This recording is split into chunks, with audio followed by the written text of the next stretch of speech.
नमस्कार. मकर संक्रांतीच्या आपल्या सर्वांना हार्दिक शुभेच्छा. तिळगुळ घ्या, गोडगोड बोला. तर सण आलं की आपल्याला एक कला आठवते, ती म्हणजे मेहंदीची कला. तर त्याच्याबद्दल आपण आज बोलणार आहोत की मेहंदीचे किती प्रकार आहे आणि कुठे कुठे वापरली जाते मेहंदी आणि तो व्यवसाय म्हणून कसा केला जातो त्याच्याबद्दल आज आपण बोलणार आहोत. प्राचीन कालापासून मेहंदीची जी कला आहे ती अस्तित्वात आहे. सुमारे 5000 वर्षापूर्वीचा इतिहास आपल्याला पाहायला मिळतो. म्हणजे इजिप्तच्या संस्कृतीमध्ये ही मेहंदीची कला अस्तित्वात होती असे पण काही प्रूफ मिळालेले आहेत. आफ्रिकेत सुद्धा ही मेहंदी लावली जायची वाईट वृत्तींपासून किंवा वाईट शक्तींपासून दूर राहण्यासाठी आणि त्याच्यापासून संरक्षण मिळण्यासाठी मेहंदीची कला तिथे वापरली जायची. आता सध्या ती टॅटू म्हणून प्रचलित आहे.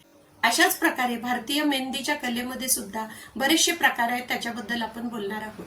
पूर्वी मेहंदीच्या झाडाची पानं वापरली जायची, ती वाटली जायची पाट्यावर आणि ती हाताला लावली जायची.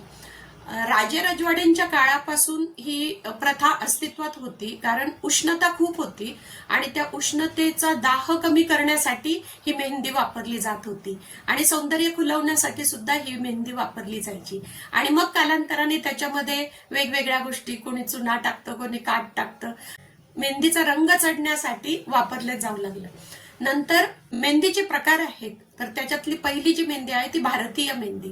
भारतीय मेहंदीमध्ये अतिशय नाजूक नक्षीकाम केलेलं असतं आणि ती पूर्ण हातावर आणि पूर्ण पायावर ती मेहंदी काढली जाते. त्याच्यामध्ये मोर काढले जातात, त्याच्यामध्ये वेगवेगळे फुलं काढले जातात, अतिशय बारीक तारेने ती मेहंदी काढली जाते. म्हणजे त्याच्यासाठी आता हल्ली कोन वापरले जातात, पूर्वी काडीनी मेहंदी काढली जायची. अगदी पूर्वी जर तुम्ही बघितलं तर भारतीय मेहंदीमध्ये एक मेहंदी खूप प्रसिद्ध होती. तुमच्या आईला तुम्ही विचारून बघू शकता की अगदी असे 5 टिपके काढले जायचे आणि मध्ये एक टिपका काढला जायचा. एवढंच फक्त मेहंदीचं स्वरूप होतं आणि हे बोट जे आहे पुढचे, हे संपूर्ण बोट मेहंदीने रंगवली जायची. एवढं झालं की नवरी सजून जायची. परंतु आता मात्र त्याचं रूप जे आहे ते खूपच पुढे गेलेलं आहे असं म्हणता येईल आपल्याला. आता खूप भरजरी मेहंदी, भारतीय मेहंदी काढली जाते. दुसरी आहे अरेबिक मेहंदी. अरेबिक मेहंदीमध्ये जास्त भाग जो आहे हाताचा तो रिकामा ठेवला जातो आणि फुलांच्या डिझाईन काढल्या जातात. ती एक मॉडर्न डिझाईन म्हणून वापरली जाते आणि थोडीशी भारतीय मेहंदीपेक्षा जाड कोनाने ती काढली जाते. नंतरची एक आहे पाकिस्तानी मेहंदी. पाकिस्तानी मेहंदीमध्ये शेडिंग केलं जातं, आजूबाजूची बॉर्डर ही खूप जास्त जाड आणि मध्ये शेडिंग केलं जातं, अशी ही पाकिस्तानी मेहंदी. पाकिस्तानी मेहंदी म्हणजे भारतीय आणि अरेबिक या दोन्हीचं मिश्रण म्हणून ही मेहंदी प्रचलित आहे. पुढचा प्रकार आहे मोरक्कन मेहंदी. मोरक्कन मेहंदीमध्ये भूमितीय आकार वापरले जातात. ही आदिवासी शैली म्हणून सुद्धा प्रसिद्ध आहे. याच्यामध्ये त्रिकोण, चौकोन असे आकार वापरले जातात. ही जी शैली आहे ही आदिवासी भागांमध्ये जास्त प्रचलित झाली. आता ती शहरी भागांमध्ये सुद्धा वापरली जाते. आफ्रिकेमध्ये ह्या कला प्रकाराचा जास्त उपयोग केला जातो. त्रिकोण, चौकोन मोठे मोठे काढले जातात आणि मग त्याला सजवलं जातं. याला म्हणायचं मोरक्कन मेहंदी. पुढचं आहे आफ्रिकन मेहंदी. आफ्रिकन मेहंदीमध्ये मग राजे राजवाडे, त्यांची डोली असे चित्र यायला लागले.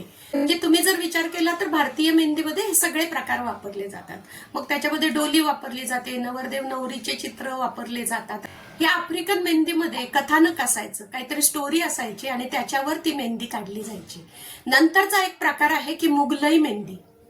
याच्यामध्ये नक्षीकाम खूप केलं जायचं. तुम्ही जर जुने राजवाडे पाहिले असतील किंवा जुने काही वास्तू पाहिले असतील तर तुम्हाला खिडक्यांवर जी छोटीशी डिझाईन दिसते, म्हणजे बारीक जाळी दिसते किंवा जाळीवर फुलं असतात, तर तसे जाळीदार डिझाईन या मुघलई मेहंदीच्या प्रकारामध्ये काढले जातात. नंतरचा प्रकार आहे फ्युजन मेहंदी. फ्युजन मेहंदीमध्ये तुमच्या बोटावर मेहंदी काढली जाते, रिंग सारखी मेहंदी काढली जाते किंवा बोटावर अंगठी सारखी मेहंदी काढली जाते, बांगडी सारखी हातावर मेहंदी काढली जाते. तर अशा वेगवेगळ्या प्रकारच्या ऑर्नामेंट जे आहेत, आपण ज्वेलरी जी घालतो त्या ठिकाणी ती मेहंदी काढली जाते. याला फ्युजन मेहंदी म्हणायचं. आणि मग नंतरचा प्रकार जो आलेला आहे तो आता जो टॅटू सारखा प्रचलित आहे, तर ती मॅजिक मेहंदी. मॅजिक मेहंदीमध्ये तुम्हाला स्पार्कल्स वापरले जातात. म्हणजे चमकणाऱ्या गोष्टी वापरल्या जातात, त्याच्यामध्ये खडे किंवा कुंदन हे सुद्धा चिटकवले जातात आणि ती टॅटू सारखी काढली जाते आणि मग ती बॉडी पार्टवर कोणत्याही काढली जाते, हातावर काढली जाते, दंडांवर काढली जाते, मानेवर काढली जाते. तर अशा प्रकारे ते टॅटू सारखी ही जी आहे, पण तोही एक मेहंदीचाच प्रकार आहे.